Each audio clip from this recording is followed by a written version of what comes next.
Sometimes a great wrestler is defined by a really long title run. We're talking about people like Bruno Sammartino, Roman Reigns, or Hulk Hogan here. After all, this can be important in solidifying someone as being an unbeatable force. That said, not all title reigns are long. No, some are very short indeed, but what are the most notable examples of this? Well, that's exactly what we're going to be looking at right now, starting with Kane's one-day WWF title reign in 1998. Yes, it's easy to forget now that right in the middle of Steve Austin dominating the world title scene that year between WrestleMania 14 in March and Breakdown in Your House in September, there was one other person who briefly held the gold, and that person was Kane. Of course, the reason you might have forgotten this is because the time with the gold lasted all of 24 hours. How could this happen? Well, it was during a first blood match at King of the Ring in June that the Big Red Machine would find himself getting the better of the Rattlesnake and, as a result, dethroning him. That said, any celebrations would be cut short when the next night on Raw, Austin executed his rematch clause and won the belt back. So why was this run so short? Well, there are urban legends which suggest the main event of the first blood match was botched and that Stone Cold wasn't supposed to bleed, with this necessitating the title being switched back the following night. Still though, for fans of Kane, this was a little bit disappointing, as up until then, he'd pretty much been treated as an unstoppable monster. And there's a sense that it would have been fun to see what that version of the Big Red Machine could have done with the belt if he'd been given it for a few months. Alas though, this was not what happened, and as far as the record books stand, Kane's time with the WWE title amounts to 24 hours in total. But at least he's not the only giant who had a very short reign on top. No, our next subject had an even shorter reign than this.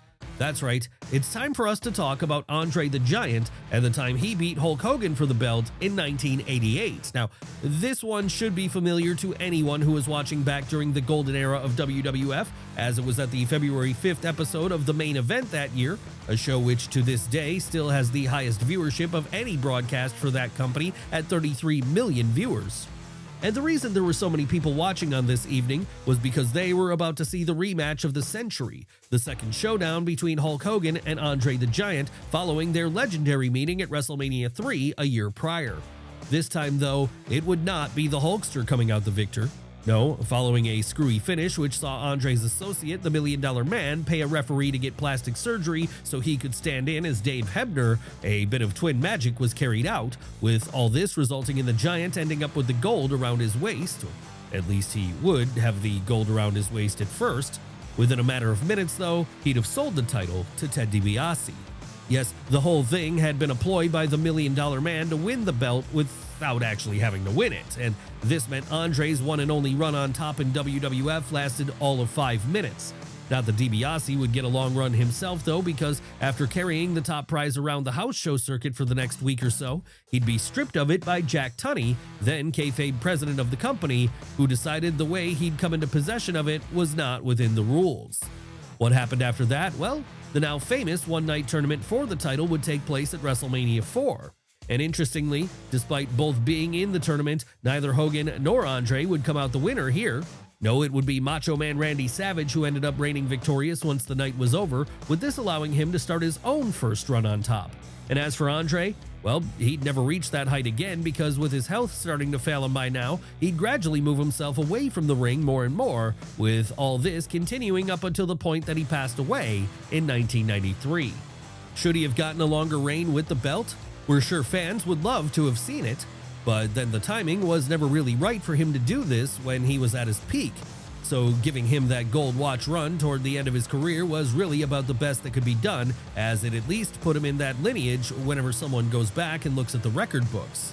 And we're pretty sure that was the same reason for our next entry, the time Rey Mysterio was WWE Champion for about 2 hours in 2011. That's right, it was after CM Punk had beaten John Cena for the gold at Money in the Bank on July 17th and then absconded with it, WWE found themselves in a situation where they no longer had a world champion. And that meant a tournament would have to be hastily thrown together the next night on Raw, where a number of superstars staked their claim at winning the new WWE title. That's right, everyone wanted to be in this one. But in the end, the winner would be one man and one man only, Rey Mysterio, with this coming after he beat The Miz in the finals on July 25th. So surely this was the start of a long run for him then, right? Well, not quite, because by the time the show was over, Ray would be making his first defense of his newly won prize against John Cena. And in a move which confused many at the time, it would be Big Match John who won this, ending Mysterio's reign in less time than it took for an episode of Raw to air. So why was Rey's run so short? Well, it was always planned for Cena to walk out of that evening as the champ, as this was when CM Punk was going to return as the real world's champion, setting up a title-for-title bout between the two at SummerSlam. But before this, WWE decided to reward Rey for all the hard work he'd done over the years. Sure, he'd won the World Heavyweight title before, but never the WWE title, the one with the lineage going all the way back to George Hackenschmidt. And so, with this possibly being the last time he'd have an opportunity to do so, Vince McMahon chose to give him a short token run with it so that, like with Andre the Giant, his name would always be in that historical lineage. That's right, it wasn't the burial it might have looked like at first, rather it was meant to be a nice thing for an aging legend, something we do see happen in wrestling from time to time. But what about when it's a young up-and-comer who gets a short run on top? Well, for an example of this, we need only to look towards our next subject, Randy Orton, and the time he became World Heavyweight Champion back in 2004. Now, back in 2004, there was one group who ruled the roost over on Raw, and that group was Evolution, the foursome made up of Triple H, Ric Flair, Dave Bautista, and of course, Randy Orton. But while both Batista and Orton would eventually go on to become singles stars, back then the assumption was that the real breakout from the faction was going to be the Viper, and the Viper alone. Hell, that was why in the summer of that year he began making a play to become not just World Heavyweight Champion, but the youngest World Heavyweight Champion of all time. Would he be able to do this? Yes, he would. Because after winning the main event at SummerSlam that year, the rookie would be able to hold the big gold belt above his head at the age of just 24. And after that, well, after that, the age of Orton would begin. That was until it was cut short abruptly by Triple H just 1 month later. And the reason the run which followed was so short for Randy was allegedly because it was believed he would be getting his win back again at WrestleMania 21 when he there finally toppled his mentor. Except this wouldn't happen. No, between then and WrestleMania, Batista would catch fire. And that would lead to WWE changing things up and going with him to be the one to beat Triple H instead. So it was then that Randy Orton's first world title run had both the good of being historically significant, all while also having the bad of being a bit of a wash in terms of length. And Randy isn't the only ruthless aggression star who this sort of thing happened to. Though when The Miz got his short reign, it wouldn't be until his second go-around with the belt in 2021. Yes, we all remember The Miz's first spell as WWE Champion back in 2010 and 2011, as that was the time he cashed in his Money in the Bank contract on then-champ Randy Orton and went on to hold that belt all the way through WrestleMania 27, the very place he successfully defended against John Cena in the main event. What's gone a little bit more forgotten today, though, is that Mike Mizanin actually had a second run with the top prize, and this one also started with a Money in the Bank cash-in. Sure, he may not have won the Money in the Bank ladder match in 2020, but he was able to beat Otis for the briefcase a few months later. And this meant he'd be in a prime position to cash in on Drew McIntyre at February 21st, 2021's Elimination Chamber PLE. What happened after that? Well, after that, The Miz would hold on to the belt for a grand total of 8 days before dropping it to Bobby Lashley on an episode of Raw. Why was his second reign so short? Well, that's hard to say. It could have been because Vince McMahon wanted to take the Money in the Bank contract off the table for that year and felt this was the best way to do it with a short reign. Whatever the reason, the end result was the same, and that end result was now two-time WWE Champion Mike Mizanin won and lost the belt so quickly, many people have forgotten he even had this run today. Yes, as modern world title reigns go, this has to be one of the shortest and most forgettable. But at least it did lead to Lashley getting to have a great run on top himself for a while before his time in WWE came to an end, and it also gave Drew McIntyre some added motivation to fuel what would later become his excellent Bret Hart in 1997 inspired character. But let's move away from the modern day for now and go back to a prior time, the New Generation era to be more specific, as that's where we'll find our next entry, the time Bob Backlund had a short run on top in 1994. Now, Bob Backlund had a legendary first run as WWF champion back during the late 70s and early 80s. After all, with this run lasting for a full 1,470 days between February of 1978 and December of 1983, it still ranks as the second longest in WWE history, only behind Bruno Sammartino's 2,803-day reign. What many don't remember today, though, is that this wasn't the only time Bob would be able to call himself the top dog in WWE. No, for a brief period in late 1994, he'd be able to do this for a second time. What happened to bring this about? Well, it was after challenging then-champion Bret Hart for the gold at that year's Survivor Series and winning in screwy fashion after Owen Hart threw in the towel in order to screw his brother that Backlund would find himself the champ once more. This time, though, there would be no years-long run on top for the Minnesotan, as the days for that kind of thing had long passed for him by then. No, this time, Bob's role would be to serve as a transitional champion, similar to the role the Iron Sheik had played years prior when he beat Backlund for the WWF title and then held it for 28 days before dropping it to Hulk Hogan. And that meant he wouldn't be able to get comfortable in the role because as soon as he won it, he knew he was only keeping it warm for Diesel. But while most people could probably see that Diesel might be the man to eventually beat Backlund, few could have imagined it would happen so quickly and so definitively, as it was during a house show at Madison Square Garden 3 days later that the champ dropped the belt to Kevin Nash in just 8 seconds. That's right, now that he was a little older and no longer at the peak of physical condition he'd been at during the 70s, all it took to dethrone Bob Backlund was one well-placed jackknife powerbomb. After that, the legend would pretty much slink away into more of an undercard role, all before eventually leaving WWF altogether in 1997. Could there have been more done with this title reign? Sure. This was during his excellent run as Mr. Backlund after all, but then it's probably for the best his run was short even then, as had an older guy like him held it for a long time during a period billed as the New Generation era, it would have felt a little jarring to say the least. No, the truth is, Bob was only ever going to be able to have a transitional reign here. What can we say? Those were just the circumstances at the time, and it's the same reason which can be given for Mick Foley's incredibly short third WWE title reign, which began at SummerSlam 1999 and ended just 24 hours later. Sure, you could argue that all of Mick Foley's world title reigns were short. After all, his first one only lasted for 26 days, and his second one lasted for even less time than that, coming in at a total of 20 days. But those seemed like Bruno Sammartino runs when compared to his third run on top, as that one lasted a grand total of 24 hours. Why was this? Well, it was all circumstantial really, as Mick was never meant to be the champion here at all. In fact, he wasn't even really supposed to be wrestling anymore at this point.